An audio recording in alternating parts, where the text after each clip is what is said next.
네, 오늘은 이제 웨스턴더 신앙고백서를 처음 시작을 하는데요. 바로 이 1장인 성경으로 들어가기 앞서서 왜 성경이 가장 먼저 나오는가 이 부분을 좀 생각할 필요가 있습니다. 우리가 이제 다른 요리문답서를 좀 봤지만 성경부터 시작하진 않았죠. 사람의 목적이라든지 이런 것부터 시작을 하는데 왜 신앙고백서만 성경으로부터 시작을 하는지 특이성을 우리가 좀 살펴볼 필요가 있고요. 그 다음에 왜 이것이 지금도 우리가 읽어야 되는지 그리고 왜 배워야 되는지. 이 문서가 380년 전의 문서예요. 380년 전의 문서를 그리고 영국 땅에서 옛날에 만들었던 문서를 왜 우리가 지금까지 사용을 하고 있고 이것보다도 좀 훌륭한 그런 신앙고백서가 왜 나오지 않고 있는가 하는 그런 부분도 조금 생각을 해보려고 합니다. 우리가 먼저 신조를 살펴봐야 되는데 신조나 신앙고백서, 신경이라는 말을 쓰기도 하죠. 이것은 우리가 믿고 있는 바를 공적으로 선언을 하는 그런 의도로 만들어진 문서입니다. 그러니까 개인별로 조금씩 색깔이 다르죠. 지역별로도 색깔이 다릅니다. 그리고 또 공동체별로도 종교적인 색깔이 좀 달라요. 신앙을 무엇이라고 이렇게 말을 해야 되냐 할 때 저마다 묘사하는 것이 조금씩 차이가 있을 수 있습니다. 이건 특색적인 부분이 다 반영되기 때문에 그러는데요. 그럴 때 우리는 무엇을 믿는다 하고 공식적으로 선언을 할 때 사용하는 것이 이제 신조 혹은 신경 아니면 신앙 고백서. 또 요리문답서도 사실은 여기에 들어가기도 합니다. 요리문답서는 질문하고 답하는 형식으로 신앙 고백을 하고 있는 것이라서 큰 범위로 안 보게 되면 거기까지도 포함되게 됩니다. 우리가 왜 이것을 각 시대마다, 각 지역마다 이것을 사용을 했느냐 하게 되면, 이 문장 가운데 중요한 이유가 있어요. 굉장히 오래된 문장인데요. 나는 믿는다. 그러므로 나는 고백한다. 이거 따라 한번 해볼까요? 나는 믿는다. 그러므로 나는 고백한다. 믿는 바를 다른 사람에게, 많은 사람들 앞에서 공식적으로 내 믿는 것을 이야기를 할 때 그것을 고백이라고 합니다. 처음에 이 용도는 교회 밖에 있는 사람이 교회로 들어왔을 때, 이제 교회 공동체 회원이 되겠죠. 회원이 될 때 나는 이것을 믿습니다 하고 공식적으로 선언을 하는 그런 용도로 이제 개발이 되기 시작했어요. 그런데 무엇보다도 가장 최초의 신앙 고백, 기독교가 무엇인지, 기독교 교인이 뭔지, 그리스도인이 되는 것이 무엇인지, 나는 무엇을 믿고 있는지를 고백할 때 그 최초의 신앙 고백이 있습니다. 아주 전형적인 고백이에요. 한번 맞춰볼까요? 혹시 뭔지? 성경에 나와 있어요. 힌트. 예? 사도신경 성경에는 없죠. 사도신경보다 더 오래됐습니다. 네? 예, 맞아요. 베드로의 고백이에요. 베드로의 고백이 교회에서는 최초의 신앙 고백이라고 봅니다. 사람들이 나를 누구라 하느냐, 그리고 너는 나를 누구라고 얘기하냐, 이것이 이제 너는 나를 누구라고 고백하느냐 하고 예수님께서 물으시고 거기에 대한 베드로가 답을 했어요. 주는 그리스도시요 살아계신 하나님의 아들이십니다. 오전에도 우리가 얘기했지만 그리스도라는 호칭과 하나님의 아들이라는 호칭은 동일한 대상을 가리키지만 관점이 달라요. 요한복음도 이걸 구별하죠. 예수께서 그리스도심과 하나님의 아들이심을 알게 한다. 믿게 한다 했어요. 그래서 영생을 얻게 되는 것이죠. 그 두 가지를 베드로가 최초로 잘 고백을 했습니다. 사람들이 그동안에 기다려왔던 그리스도 메시아와 그 다음에 정말 하나님, 예수 그리스도가 누구신가, 그리스도의 본질적인, 본체적인 부분에 대한 고백을 여기에 다 담아낸 거죠. 그래서 베드로의 고백을 최초의 신앙 고백이라고 하고, 시간이 지나면서 이제 조금씩 더 구체화되고 자세하게 언급되고, 또 주변 환경이 바뀌면서 거기에 구별되기 위해서 좀 더 논리적인 그러한 이제 설명들이 들어가게 됩니다. 그래서 이제 우리가 잘 아는 사도신경도 그 중에 하나죠. 사도신경은 많은 학자들이 아마 사도신경이 왜 필요했느냐 했을 때 교회에 들어온 영지주의 때문에 필요했을 것이다 이렇게 생각을 해요.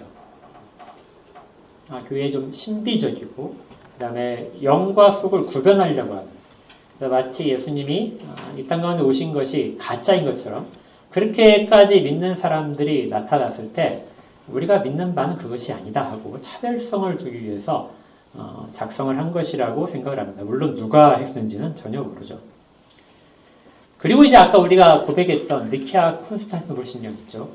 이것은 예수 그리스도의 인성과 신성에 대한 두 부분을 다 이야기하지 않고 한쪽 부분만 이야기하려고 했던 이단들, 그리고 삼위일체를 부인하는 이단들, 그런 이단들 때문에 우리가 믿는 바를 조금 더 명확하게 설명을 하자. 그래서 우리는 이것을 믿는다 하고 교회가 최초의 공의회죠. 최초의 공의로부터 3번에 걸쳐서 회의를 이룬 결과 이제 작성된 신앙 고백서가 됩니다. 그러니까 교회가 처음에 이렇게 다 우리는 이걸 믿는다고 공통적으로 고백을 했던 것이에요. 지금은 이제 거의 사용을 안 해요. 니케아 콘스탄티노플 신경은 어떤 사람들은 굉장히 낯설어합니다. 여러분도 기억하시죠? 어떤 분이 왔다가 이게 딱 펼쳐놓은 순간 갑자기 이게 이단 문서인 줄 알고 막 도망가셨던 여러분들 봤을 때예요. 예, 그처럼 낯선데요. 실질적으로 이것이 정말 교회가 같은 신앙을 고백하기 위해서 노력했던 그런 신앙 고백서였던 것이죠. 우리는 이제 오후에 이것을 사용해서 우리 신앙을 바르게 고백하기 위하여 노력을 합니다. 또 다른 그 고백서들도 있었어요. 종교개혁 이후에 아주 그냥 본물처럼 이곳저곳에서 터져 나왔습니다. 제네바에서도 신앙 고백서가 나왔고요. 스코틀랜드에서도 신앙 고백서가 나왔고, 그리고 우리가 이제 다뤘었던 벨기에 신앙 고백서, 벨직 신앙 고백서도 그 중에 하나입니다. 순서대로 지금 말씀드리는 거예요. 그리고 나서 몇 년 후에 하이델베르크 요른납, 우리가 지난주에 끝냈던 하이델베르크 요른납이 그쪽 지역에서의 필요성에 따라서 이제 작성이 됐습니다.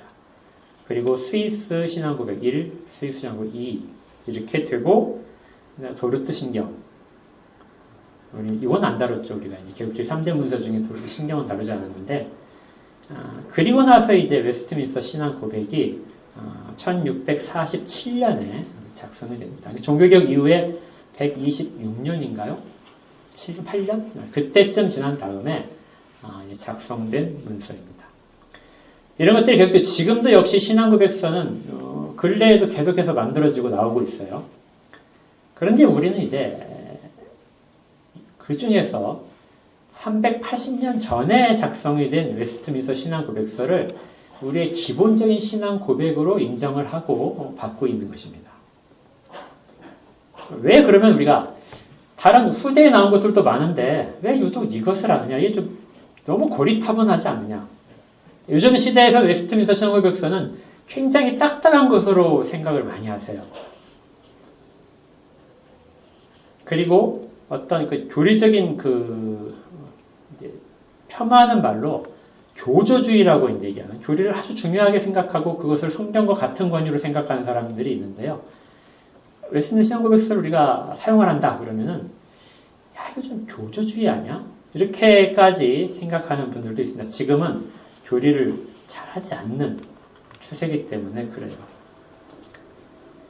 그러나 여러분들이 그 장로교 헌법을 대부분 살펴보시면은 장로교 헌법에 이 웨스트민스터 신앙 고백서를 기본 신앙 고백이라고 다 선언을 해놓고 있어요. 그리고 우리뿐만이 아니라 침례교에서도 이것을 가지고 기본으로 침례교 신앙 고백을 만들었습니다. 크게 다르지 않아요. 이 밖에도 다른 그 교파에서도 여전히 이것들을 사용하고 있는 거죠. 그럼 대체 무슨 점이 유익해서 이것을 이 시대에도 계속해서 사용을 하고 있는가 하는 부분에 우리가 좀 설명을 좀 할 필요가 있습니다. 종교개혁이 시작되고 나서 현대까지 신앙은 크게 두 가지 흐름으로 진행되고 있어요. 하나는 정통주의라고 하는 것인데요. 이 정통주의는 이성을 바탕으로 해서 논리적으로 설명을 하자. 성경에 있는 부분들을 조금 더 체계적으로 사람들이 쉽게 성경을 접할 수 있도록 체계를 잡아놓는 것. 이것을 만든 것이 이제 정통주의의 흐름입니다. 그러다 보니까 교리라는 것이 중요하게 되죠. 여러분들이 교리를 가장 쉽게 생각하시면요. 이렇게 생각하시면 돼요. 교리는 성경 전체를 놓고 봤을 때 성경 전체를 좋지 않은 표현인 것처럼 되는데 이 구절들을 그리고 어떤 문단들을 이렇게 따로따로 독립적으로 보는 겁니다. 한 주제에 관해서 성경에서 구약에서 예를 들어서 출애굽기에서 어떤 내용이 있었다. 그러면 그 출애굽기의 그 내용, 구원이라든지 아니면 섭리라든지 이런 부분에 대한 것들, 그런 구절들을 택하고요. 그 다음에 그게 이제 다른 것들도 쭉 있겠죠. 그런 부분에 관련된 부분들을 전부 다 택합니다. 모든 성경을 동등한 입장에서 관련된 부분을 쭉 다 발췌를 해서 그것들을 연결시켜 놓는 거예요. 이게 무슨 점이 유익하냐면 성경 전체를 통으로 구별하지 않고 성경 전체를 모두 다 하나님의 말씀으로 보게 됩니다. 그리고 구약 시대에도 동일하게 그 하나님의 말씀이 그 사람들이 이해하지 못한다 할지라도 그 사람들의 한계가 있을지 몰라도 그 사람들에 맞추어서 하나님께서 설명해 주셨다는 것을 이야기해요. 우리가 가지고 있는 교리와 옛날에 사람들이 가졌던 교리는 난이도는 좀 다르지만 실제적으로 같은 거라는 것이죠. 그래서 그 부분들을 가지고 성경이 무엇을 말하는가, 전체 성경이 무엇을 말하는가를 틀을 잡아놓은 것이 교리입니다. 아까 우리도 읽었지만 보시면은 각각의 신앙 고백서를 보게 되면 그 참고 구절들이 있죠. 참고 구절들은 구약도 있고 신약도 있고 몇 가지 성경 구절들이 쭉 다 인용되어 있습니다. 그걸 전부 다 여러분들이 보시면 왜 그 문구가 정리가 되어서 교리가 되는지를 바로 이해할 수 있어요. 성경은 너무 방대해요. 그래서 우리가 그것들을 다 알지 못하고 자기 마음껏 자기 나름대로 이해할 가능성이 아주 큽니다. 이걸 방지하기 위해서 가장 중요한 핵심적인 부분들을 잡아주고 있는 것. 그래서 우리가 흔히 건물의 뼈대라고 이야기하는데요. 그 뼈대를 잡아주는 것이 교리가 되는 거죠. 근데 성경을 읽을 때 이 교리만 가지고 성경을 읽으면 성경을 살아있는 것으로 읽지 못해요.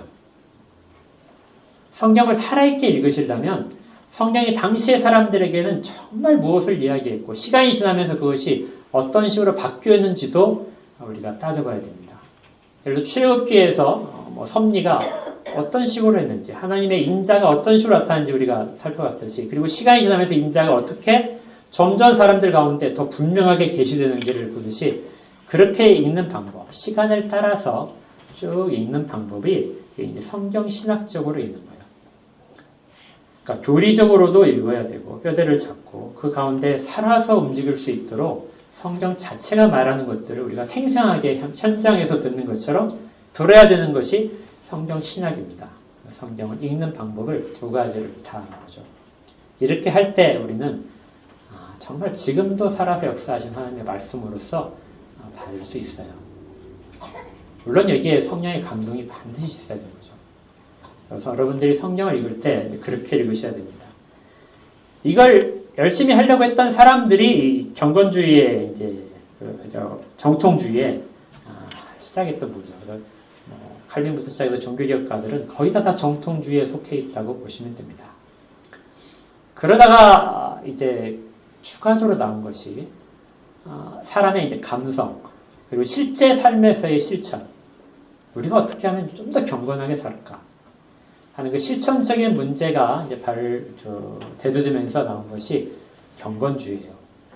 그래서 정통주의가 먼저 나오고 그 다음에 경건주의가 뒤에 이렇게 나오게 됩니다. 정통주의에서 놓치고 있는 부분들을 경건주의에서 굉장히 많이 다시 바로잡은 부분이 있어요.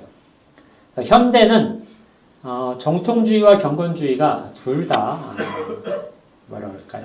어떤 데서는 균형 잡히게, 어떤 데서는 한쪽으로 치우쳐져 있게 그렇게 이제 특색들을 나타내고 있습니다. 웨스트민스터 신앙고백서를 받지 않는 사람들에게 있어서는 이건 경건주의 문서가 아니기 때문에 그래요. 이건 정통주의의 결과물이다.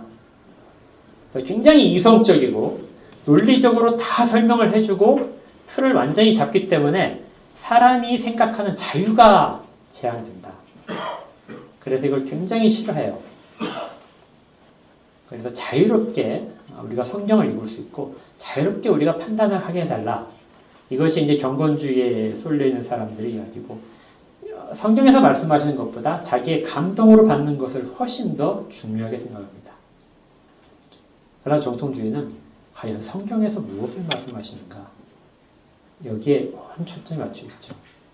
설교할 때도 특색이 드러나요. 정통주의는 정말 성경에서 말씀하시는 것을 전달하고 싶어 합니다. 경건주의는 성경 말씀을 듣고 당신의 마음속에서 일어나는 감동, 그래서 당신의 마음속에서 말씀이 어떻게 접수가 되는가, 그 부분을 계속해서 강조해서 하게 되는 것이죠. 웨스트민스터 신앙고백서는 정통주의의 꽃입니다. 정통주의 문서 중에서 이것만큼 잘 해놓은 문서가 없어요. 우리가 정통주의 하게 되면 기본적으로 칼빈주의를 이야기하게 됩니다. 칼빈주의의 가장 핵심들을 당시까지 계속해서 연구된 결과들, 성경 말씀을 살펴보면서 알게 된 것들을 다 집어넣은 것이 이 웨스트민스터 신앙고백서다, 이렇게 보시면 돼요. 그래서 우리는 웨스트민스터 신앙고백서를 지금 현재에서도 성경을 이해하는 가장 중요한 틀로서, 그리고 우리의 믿음이 흔들리지 않고 견고하게 서기 위한 틀로서 웨스트민스터 신앙고백서를 공부를 하고 있는 것입니다. 그 이후의 문서들은 경건주의 영향을 굉장히 많이 받기 시작해요. 그래서 우리가 성경에 근거해서 우리 하나님의 영광이라는 것에 근거하지 않고 개인적인 체험들, 이런 부분들의 핵심을 초점을 맞추고 그렇게 되는 부분들이 현대 신앙고백서에서 좋지 않다. 그래서 원래 우리가 가졌던 것을 이야기하는 것이 웨스트민스터 신앙고백서를 지금도 중요하게 보고 있는 것입니다. 여러분들이 지금 책자에는 없는데 서문에 보게 되면 이걸 이제 번역을 하면서 이렇게 성경 구절 하나를 인용하고 있어요. 예레미야서 6장 16절입니다. 여호와께서 이와 같이 말씀하시되 너희는 길에 서서 보며 옛적 길, 곧 선한 길이 어디인지 알아보고 그리로 가라. 너희 심령이 평강을 얻으리라 하나 그들의 대답이 우리는 그리로 가지 않겠노라 하였으며 내가 또 너희 위에 파수꾼을 세웠으니 나팔 소리를 들으라 하나 그들의 대답이 우리는 듣지 않겠노라 하였도다. 이 신앙고백서를 작성한 사람들은 성경에서 그리고 신앙의 선배들이 계속해서 고백해 왔던 것들을 가장 발전시켜서 작성을 했음에도 불구하고 사람들은 이것을 거절을 한 것이죠. 거기에 대한 것을 이렇게 성경 구조를 이용해서 표현을 해놓은 것입니다.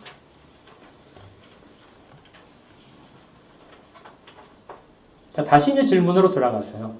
그러면 왜 이 시대에 웨스트민스터 신앙고백서가 그렇게 지금도 사용할 만큼 중요하냐?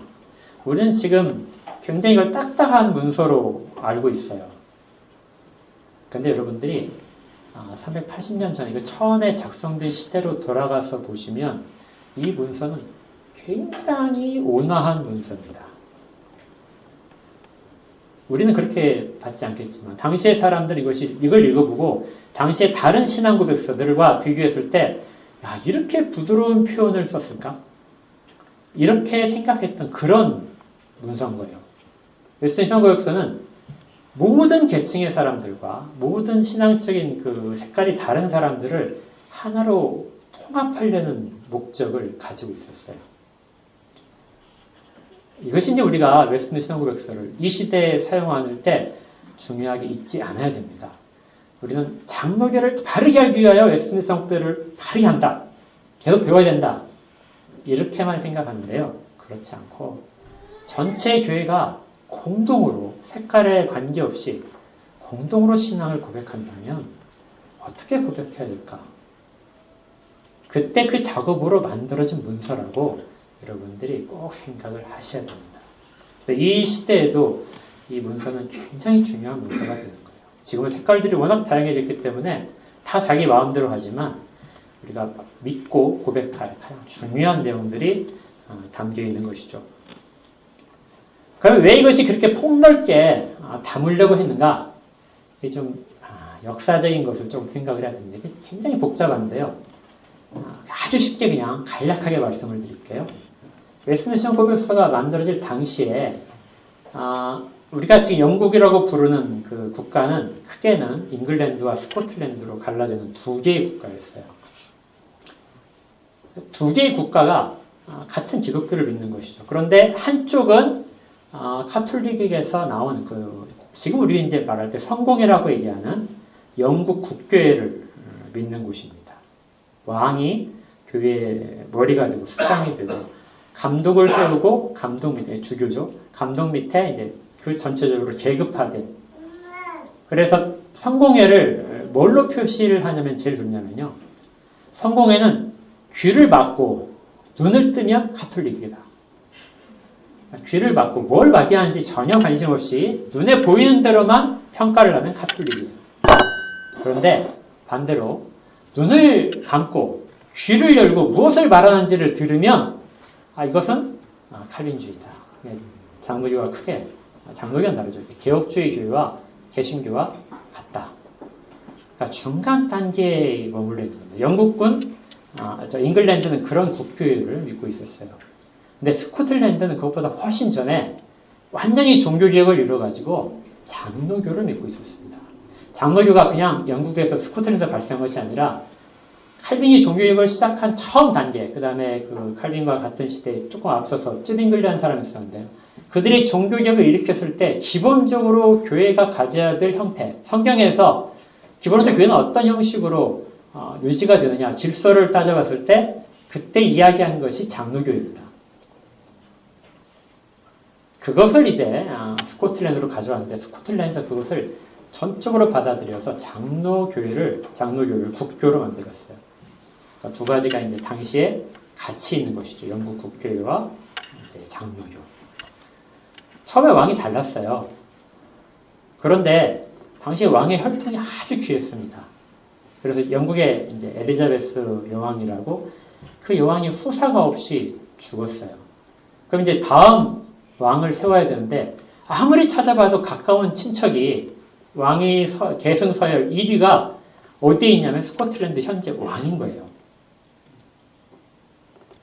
그래서 법에 따라서 스코틀랜드 왕을 잉글랜드 왕으로 삼았습니다. 그러니까 완전히 두 개의 국가고 서로 전쟁까지 막 하고 굉장히 사이가 안 좋았는데 이 두 나라의 왕이 한 사람이 되어버린 거죠. 그러니까 이제 당시에 기대했던 사람들이 여러 가지 이제 기대를 했어요. 스코틀랜드에서는 당연히 장로교회 출신이고 그 왕이 잉글랜드까지 이제 해서 영국의 왕이 됐으니까 당연히 잉글랜드도 성공회를 버리고 국교회를 버리고 장로교가 될 것이라고 기대를 하고 있었고요. 잉글랜드 안에 청교도들이 지금 굉장히 많았습니다. 청교들은 그 성공회 자체 안에 머물지만 정말 의식적인 부분들을 다 없애려고 계속해서 노력을 하고 있었어요. 그래서 장로교와 거의 같다고 생각을 하시면 돼요, 청교도들은. 근데 이 사람들이 아무리 노력해도 성공의 그 틀을 넘을 수 없었습니다. 그런데 장로교에서 이제 왕이 왔으니까 그러면 우리도 이제 종교개혁을 철저하게 할 수 있겠구나 하고 기대를 했어요. 근데 이 왕이 이제 두 나라의 동시에 왕이 됐는데 변절을 한 겁니다. 이게 제임스 1세라는 이제 왕인데요. 변절을 하고 나는 그 성공회를 더 강화시키겠다. 왜냐하면 이 왕이 왕권에 대한 욕심이 엄청 많았어요. 왕이 다 다스려야 된다. 근데 스코틀랜드에 있을 때는 그게 이제 그 공화정 비슷하게 돼서 자기 왕권을 다 쓸 수 없었거든요. 근데 마침 영국에 오니까 종교까지 전부 다 왕을 가장 높인 거잖아요. 그래서 이때다 해가지고 왕권을 강화시켜서 국교회를 영국 전체 스코틀랜드까지 이제 퍼들려고 오히려 그쪽까지 이제 강요를 하는 그런 분위기를 만들어냈습니다. 당연히 영국 안에서도 잉글랜드 안에서도 반발이 있었고, 그다음 스콜랜드에서도 이제 정말 저항이 심했죠. 그렇게 갈등을 계속 빚다가 이제 그 아들이 왕이 됐어요. 그 아들은 더 심했습니다. 더 카톨릭 쪽으로 바뀌려고 했어요. 그리고 스코틀랜드에 아예 그냥 국교에서 사용하고 있던 예식서를 그곳에 보내서 그곳에서 그대로만 그걸 따라서만 예배를 드려라. 이렇게 명령까지 했습니다. 그리고 영국 안에서는 잉글랜드에서는 성공의 교회만 출석을 해라. 성공의 교회에 출석을 하지 않는 사람들은 잡아가지고 벌금을 매기기 시작했어요. 그러니까 얼마나 이 나라를 그쪽으로 가지고 가는지 알겠죠. 여기에 대하여 이제 스코틀랜드에서 무장 봉기가 일어났습니다. 그 무장 봉기를 일으킨 사람들, 이 사람들이 그 잉글랜드의 그 예식 모범서 공동 기도서로 가는데 그것을 거절하고 언약이라는 문서를 만들었어요. 이제 생각나시겠죠? 이제 우리 2년 전에 스코틀랜드 언약도들 할 때 그 문서입니다. 거기에 서명을 한 사람들을 스코틀랜드 사람들을 언약도라고 불러요. 그러니까 철저한 이제 장로교인들입니다. 그리고 이들과 이제 잉글랜드 안에 있던 칼빈파 장로교를 한 청교도들 이 두 부류가 이제 영국 전체를 개혁시키려고 노력을 했어요. 그런데 왕은 계속해서 반대를 하니까 결국 왕과 의회가 내전이 일어났습니다.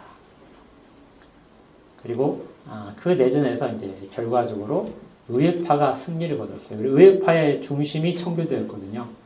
그리고 의회파가 영국의 종교를 하나의 신앙 고백으로 만들자. 그러니까 지금까지 영국이 모든 문제점이 왕이 지배하는 그런 형식의 종교로 전체를 통일시키려고 한 것이었는데 그것이 아니고 각각의 종교적인 여러 분파들을 인정을 해주면서 물론 인정 안 한 파도 있어요. 근데 이제 그런 파들도 인정을 하면서 공통적으로 같이 신앙 고백을 하자. 그래서 이제 그 왕에게 소집을 요구를 했고 그때부터 연구를 한 것이 이제 웨스트민스터 총회라고 하고요. 거기서 나온 문서가 여기까지 이제 된 겁니다. 그러니까 이것은 아주 억센 표현들을 좀 제거했어요. 교리적으로도 아주 딱딱하다. 너무 논리적이어서 이렇게까지 할 필요가 있는가 하는 부분들도 제거를 했습니다. 그리고 어떤 부분들을 온화한 표현으로 바꿨어요. 누구나가 다 보고 이 정도는 우리가 다 동의할 수 있다. 물론 이제 정치 형태가 당시 스코틀랜드 사람들이 아주 발언권이 셌기 때문에 이제 그 스코틀랜드 형태의 장로교를 기본으로 채택을 했습니다. 그리고 다른 교리들도 이제 그 기본적으로 이제 공통적으로 스코틀랜드 장로교의 중심된 교리를 중심으로 했지만 표현들을 완화시킨 것이죠. 처음에는 모든 교파가 다 이것을 동의를 했어요. 그래서 합의를 한 끝에 나온 문서거든요. 그래서 이것이 1647년에 나오자마자 스코틀랜드에서는 바로 자기들이 그 전까지 사용하고 있던 스코틀랜드 신앙 고백서를 그걸로 바꿔버렸습니다. 웨스트민스터 신앙 고백서로 우리는 다 바꿔서 쓰겠다. 그러니까 자기들의 문서가 아니라 영국과 하나의 영국됨을 위해서 가져갔던 것이죠. 그걸 그대로 썼습니다. 영국도 처음에는 받아들였어요. 물론 이제 우여곡절이 조금 있었는데 받아들여서 이제 사람들이 그것을 했지만 곧 무산됐습니다. 왕이 바뀌면서 다시 왕정 체제가 됐고 왕은 이런 장로교 쪽으로 교회가 집단적으로 어떤 결정권을 가지고 교회 자체의 그런 조직을 교회가 세울 수 있다는 것에 대해서 굉장히 좋지 않게 봤습니다. 그래서 다시 이제 영국 국교회로 완전히 돌아가게 되는 것이죠. 이 과정에서 수많은 사람들이 피를 흘려 죽고 추방되고 했던 겁니다. 그러니까 오랜 시간 동안 영국은 이것을 사용하지 못한 것이죠. 처음에 출발은 매우 모든 것들을 다 포함시키려고 했다. 그래서 심지어 국가가 교회를 지배해야 된다. 이렇게 이야기하는, 여기서 국가는 이제 그 당시의 청교도적인 말로는 의회가 교회를 지배해야 된다. 그 사람들까지도 받아들였어요. 그리고 교회는 각각의 교회가 독립적이어야 된다. 그러니까 교회가 모여가지고 교회에 이제 어떤 그 바로 위에 있는 그 노예라든지 그것보다 좀 더 뭐 대회라든지 총회라든지 이런 질서를 가지는 것을 우리는 원하지 않는다. 각각의 교회는 그냥 독립적으로 운영하겠다. 이걸 이제 독립파라고 하는데요. 그런 교회들도 다 포함시켰습니다. 또 우리는 목사님 필요 없어. 그냥 성도들이 다 하고 감동받은 사람이 좀 더 하고 이제 거기서 물론 이제 나중에 목사님을 세우긴 하지만 동일한 권위를 가진 것으로 그리고 설교만 그리고 어떤 예식 집례만 이제 몇몇 사람들이 맡기는 그런 형식의 이제 회중교회라고 하는데요. 그렇게 하는 교회도 다 받아들였습니다. 그러니까 얼마나 폭넓게 포용을 하고 싶었는지 알겠죠. 물론 이걸 이제 나중에 가져가서 사람들이 조금씩 자기 형태를 고집하면서 장로교가 아니라 우리는 그냥 회중교회를 할 거야. 우리는 그냥 독립파로 그냥 남을 거야. 이렇게 정치 형태를 그냥 그렇게 가져간 데도 여전히 있어요. 그러나 그곳에서도 예수의 신앙 고백서에 있는 모든 교리적인 내용들, 그 중심적 내용들은 하나도 거절하지 않고 다 받아들였던 겁니다. 얼마나 이 정신이 우리가 이 시대에서 중심을 잡을 수 있는 그런 것이 될 수 있는지를 아시겠죠. 그럼 이제 무엇을 출발점으로 삼을 것인가? 전체 다른 색깔들을 과연 다 포함시킬 수 있는 것이 무엇일까? 이제 답을 아시겠죠. 그것이 성경인 거예요. 모두가 다 종교적인 예배 형태도 다르고 다른 신앙 고백서를 가지고 있지만 공통적인 건 하나 있다. 그것이 성경입니다.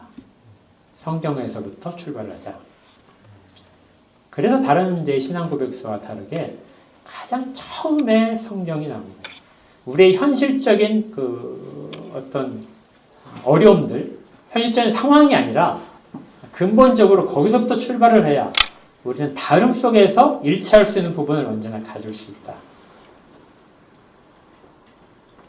왜 우리에게 성경이 중심이 되어야 되는지, 그리고 왜 우리가 오직 성경으로 돌아가는지, 교리 자체가 성경을 보는 눈을 쓰게 하는데 왜 그것이 필요한지, 이것을 모든 색깔을 떠나서 이것만큼은 공통적으로 가져야 된다고 이야기를 하게 되는 것이죠. 이와 함께 이 문서는 만드는 과정 속에서도 우리가 참고할 것이 굉장히 많아요. 이게 한 5년 정도, 이렇게 5년이 좀 못된 시간 동안에 굉장히 많은 회의를 했는데요. 이 회의를 하기 위해서 사람들이 모여서 먼저 한 것이 뭐냐면 기도였어요. 기도를 먼저 굉장히 많이 했습니다. 우리 생각이, 우리가 고집하는 것이 앞서지 않도록. 그리고 같이 예배를 드렸어요. 형식이 다르지만 하나의 예배를 드리자. 나중에 이것은 이제 예배 모범으로 더 발전하게 됩니다. 그리고 그렇게 해도 타협이 안 되니까 금식을 했어요. 계속 언쟁을 한 것이죠. 언쟁하다 보니까 안 되겠다. 금식을 하자. 그래서 기도하고 예배드리고 안 되면 금식하고. 그렇게 해서 우리가 서로를 받아들일 수 있을 때까지 자기들을 제어하면서 자기들을 이렇게 자기 고집을 내려놓으면서 그렇게 작성한 문서입니다. 그러니까 얼마나 많은 것들을 고려했고 그런 것들을 우리가 생각할 필요가 있는가 알 수 있겠죠. 그런데 현대에 오니까 이제 문제가 된 거예요. 이게 너무 어려워요. 이렇게까지 공부해야 돼? 네. 그 당시에 이것은 기본적인 신앙 고백이에요. 내가 믿는 걸 이렇게 고백한다고 사람들이 누구나가 다 동의할 수 있는 부분이었는데 지금은 경건주의 영향으로 그 고백 자체를 싫어합니다. 그냥 자기가 내키는 대로 자기 마음에 감동 있는 것이 교리보다 우선시된 거죠. 근데 그렇게 말하는 사람들도 사실은 나름대로의 교리를 다 가지고 있어요. 대신에 무엇이 그 자리를 차지하고 있냐면 자기들이 따르는 지도자의 말들. 그 말들이 사실은 교리보다도 훨씬 더 중요한 가치를 가지고 자기들의 그 공동체를 이끌어가고 있는 겁니다. 우리는 이것을 모두 다 거절을 하는 거예요. 오로지 성경이 가장 기본으로. 성경에서 무엇을 말씀하십니까? 그리고 이 성경은 한 구절만 보는 것이 아니라 전체 성경 속에서 과연 우리로 하여금 무엇을 행하도록 하시는가?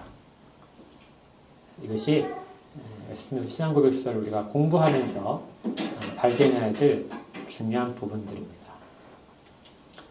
어렵게 생각하지 마시고 쉽게 접근을 하시고 그 다음에 포괄적으로 생각할 수 있는 여유 있는 부분도 우리가 가지시고 우리가 할렐고 이르름할 때 그것이 가장 뭐라 그랬죠? 따뜻하다고 그랬죠. 얘도 따뜻해요. 얘를 어디 냉장고처럼 이렇게 생각하지 마시고 말씀의 성경에서 굉장히 따뜻합니다. 대신 단점도 있어요. 경건주의가 나오기 전에 작성된 문서라서 이 그 전체 장 중에서 성령님에 관한 부분은 굉장히 약합니다. 그리고 선교적인 부분도 없어요. 대신 실생활, 청교도의 영향으로 실생활의 적용이 아주 자세하게 되어 있습니다. 청교도들은 실제 그 모든 교리를 삶에서 적용시키려고 했었거든요. 그리고 경건주의 자체가 청교도가 유럽으로 도피를 해서 거기에서 영향을 준 요소가 굉장히 많아요. 근데 이 청교도가 중심이 된 문서지 않겠습니까? 그래서 실천적인 부분도 아주 잘 가지고 있어요.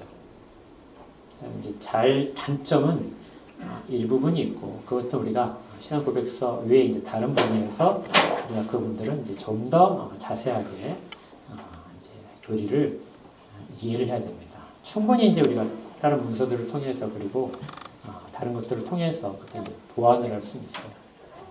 이것이 성경은 아닙니다. 성경보다 약간 모자라는 권위가 있느냐? 그것도 아니에요. 성경과 같은 권위, 성경과 근접한 권위를 가진 것은 아무것도 없어요.